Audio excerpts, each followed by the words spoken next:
Ay di merong magkaibigan, ano, ngayon yung magkaibigan lumabas sa Maynila. Ay yung isang kaibigan, lumaki sa probinsya, sa bundok, ano.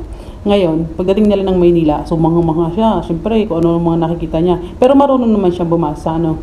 Ngayon, nagtanong siya. Sabi niya, pare, ano yung tinatawag nila na elevator? Sabi, yung elevator, yun yung papasok ka, tapos pipindutin ka na, number doon, and then bababa, at saka tataas yun. Sabi gano'n. Sabi, okay. Sabi gano'n. Ano naman yung escalator? Sabi, yung escalator naman, yung hagdan yon, isang pababa at saka isang pataas. Sabi niya, ang galing naman, sabi niya. Ngayon nagtanong ulit. Sabi niya, pare, ano naman yung narinig ko na sabi nila na calculator?